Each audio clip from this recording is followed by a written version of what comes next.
नि सा गा पनि पनि गा पा पद पद गा नि ध सा नि सा गा पनि पनि गा पा पद पद गा नि ध सा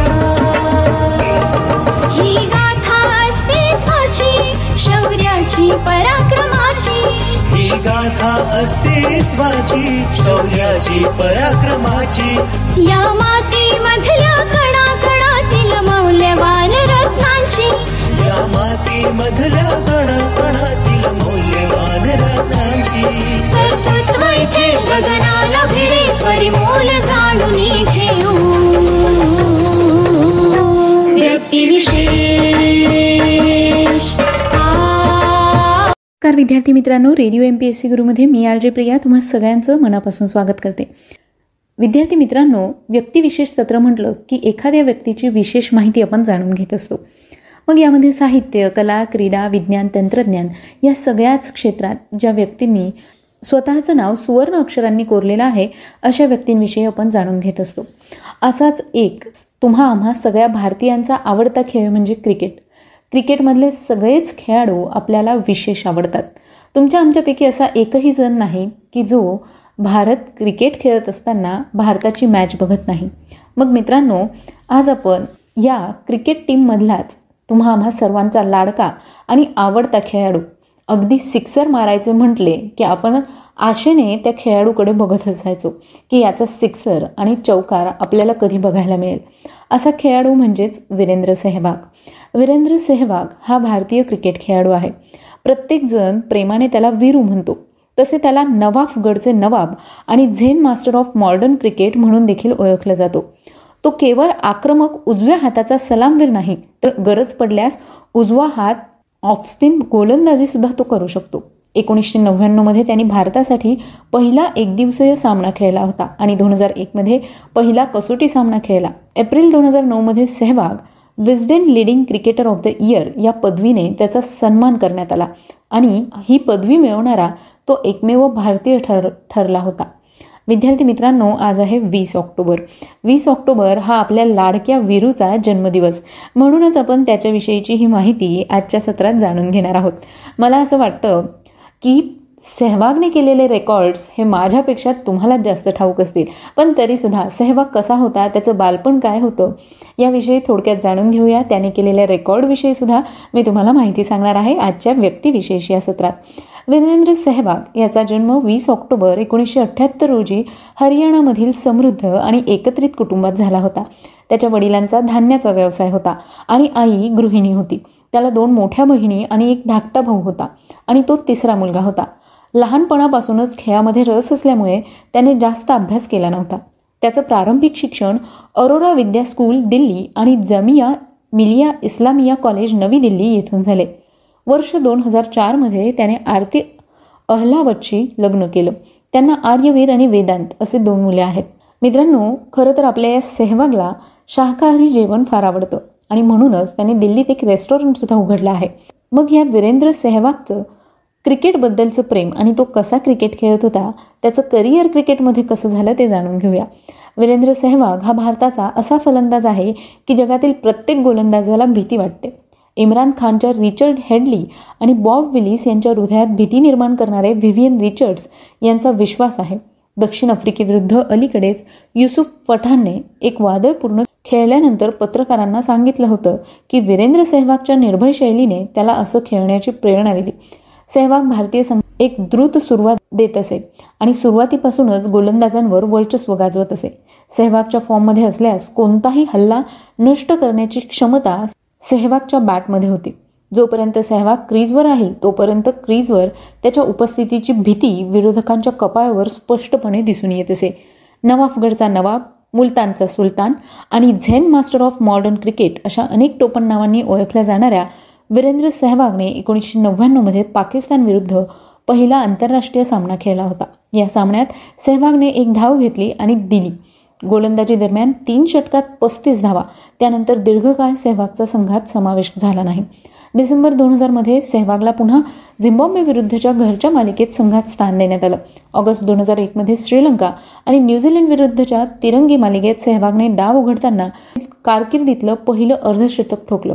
न्यूझीलंड विरुद्ध याच मालिकेत सेहवागने 69 चेंडूत शतक ठोकून आपलं कौशल्य दाखवलं.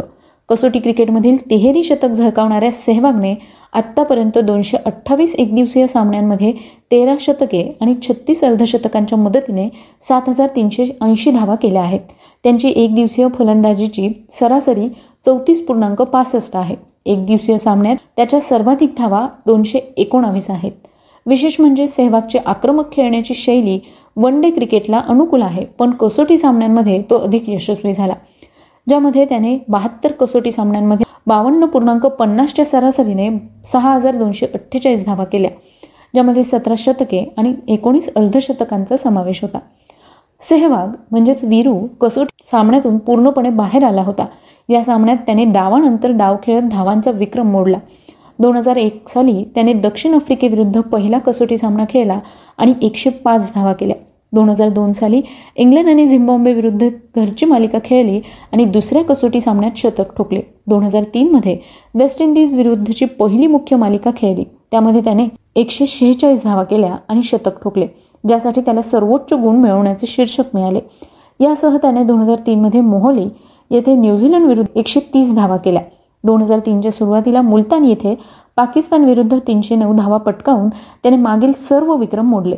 ऑस्ट्रेलिया विरुद्ध 281 रनांचा विक्रम नोंदवला होता आणि हा 21वा कसोटी सामना होता ज्यामध्ये त्याने त्याचे 6वे शतक केले होते. यानंतर लाहोरमध्ये पुढील कसोटी सामन्यात त्याने 90 धावा पटकावून सामनावीर म्हणून सामना जिंकला. 2004मध्ये क्रिकेटपटू बेंगळुरूमध्ये सुनील गावस्कर ट्रॉफीसाठी तो खेळला होता, ज्यात एम्पायर बिली बाऊडने त्यांना LBW म्हणून बाद केले होते. यानंतर सेहवागने चेन्नईत 125 धावा केल्या, पण येथे पावसामुळे सामना पुढे ढकलला गेला. त्याच वर्षी दक्षिण आफ्रिकेविरुद्ध घरच्या मालिकेतील पहिल्या कसोटी सामन्यात कानपूरमध्ये 164 धावा आणि कोलकातामध्ये 88 धावांनी भारतीय संघाला दुसरे स्थान मिळवून दिले, ज्यासाठी त्याला मॅन ऑफ द सिरीजचा पुरस्कार मिळाला. 2005मध्ये मुख्य मालिकेदरम्यान त्याने माहोलीमध्ये 133 धावा, कोलकातामध्ये 81 धावा, बँगलोरमध्ये 201 धावा, कोलकातामध्ये 181 धावा, बँगलोरमध्ये 200 धावा केल्या, ज्यामध्ये त्याने सरासरी 545 धावा केल्या होत्या, ज्यासाठी त्याला मॅन ऑफ द सिरीजचा पुरस्कार देखील मिळाला. बँगलोर कसोटी सामन्यात त्याने 3000 धावांचा विक्रम पार केला. डावात सर्वात वेगवान धावा केल्यामुळे त्याला ICC कसोटी ऑफ द इयरचा किताब देखील मिळाला, ज्यामुळे त्याचं नाव कसोटीपटू म्हणून निवडलं गेलं. 2005मध्ये तो ऑस्ट्रेलिया विरुद्ध ICC सुपर सिरीजमध्ये खेळला. त्यामध्ये त्याने पहिल्या धावात डावा केला, पण नंतर त्याची कामगिरी काही काळ चांगली राहिली नाही. त्याने श्रीलंका आणि झिम्बाब्वे विरुद्धच्या 4 सामन्यात केवळ 50 धावा केल्या. अहमदाबादमध्ये काही काळानंतर तो संघात परतला आणि द्रविडच्या आजारामुळे त्यावेळी कर्णधार म्हणून त्याला नियुक्त करण्यात आले होते. 2006मध्ये लाहोरचा पहिला कसोटी सामना पाकिस्तान विरुद्ध खेळला गेला. त्याने त्यावेळेला 225 धावा केल्या आणि कसोटीत सर्वाधिक धावा केल्या आणि दुहेरी शतक ठोकलं. त्यानंतर राहुल द्रविडची भागीदारी करत त्याने पाकिस्तान विरुद्ध 410 धावा करत कसोटी सामन्यांचे सर्व विक्रम मोडले.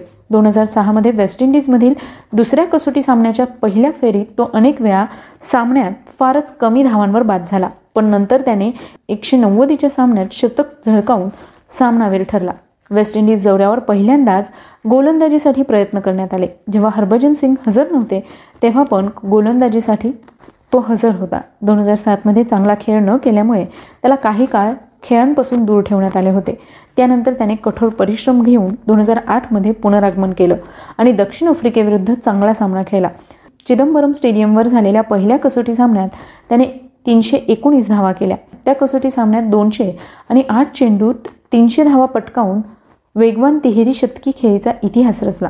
तिसऱ्या वर्षी 257 धावा केल्या, ज्यामध्ये बऱ्याच वर्षांचा विक्रम मोडला गेला. सेहवागची कारकीर्द मोठी होती, त्यामुळेच त्याला वेगवेगळ्या पुरस्कारांनी देखील सन्मानित करण्यात आलं. 2002मध्ये त्याला अर्जुन पुरस्कार देण्यात आला. यानंतर 2008मध्ये त्याला वर्ल्ड अवॉर्डमधील वेस्टर्न लीडिंग क्रिकेटर हा अवॉर्ड देखील दिला. 2010मध्ये ICCचा कसोटी प्लेअर ऑफ द इयर पुरस्कार मिळाला. तर 2010मध्ये भारत सरकारचा पद्मश्री पुरस्कार देखील आपल्या वीरूला मिळालेला आहे. वयाच्या 30व्या वर्षी म्हणजे 2015ला त्याने आपल्या वाढदिवशी क्रिकेटमधून निवृत्तीची घोषणा केली होती. सर्वाधिक 319 धावा करण्याचा विक्रम त्याच्या नावावर आहे आणि याचबरोबर सर्वात कमी डावात त्याने 7000 धावा देखील केल्या आहेत. विद्यार्थी मित्रांनो, आज आपल्या लाडक्या वीरूचा जन्मदिवस. त्याच निमित्ताने आपल्या लाडक्या वीरूला रेडिओ MPSC गुरूकडून खूप साऱ्या शुभेच्छा. मित्रांनो, आजही वीरूची एखादी जुनी मॅच आपल्याला दिसली तर ती पाहण्याचा मोह आपल्याला आवडत नाही. त्यांनी ज्या पद्धतीने तो चौकार आणि षटकार मारतो ते बघणं यात वेगळीच एक मजा असते. चला तर मग मित्रांनो, मी RJ प्रिया तुम्हा सगळ्यांची रजा घेते. पुन्हा भेटूया उद्याच्या व्यक्तिविशेष या सत्रात. पण हो, तुम्हाला ही माहिती आवडतीये, नाही आवडत आहे, यामध्ये तुम्हाला अजून काहीतरी हवं आहे तर याविषयीचे फीडबॅक आम्हाला तुम्ही देत चला. तुमचे फीडबॅक तुम्ही आम्हाला आमच्या 8698 या व्हॉट्सअप क्रमांकावर पाठवू शकता. ऐकत रहा तुमचा लाडका radio MPSC Guru. Stay tune to radio MPSC Guru, spreading the knowledge, powered by Spectrum academy.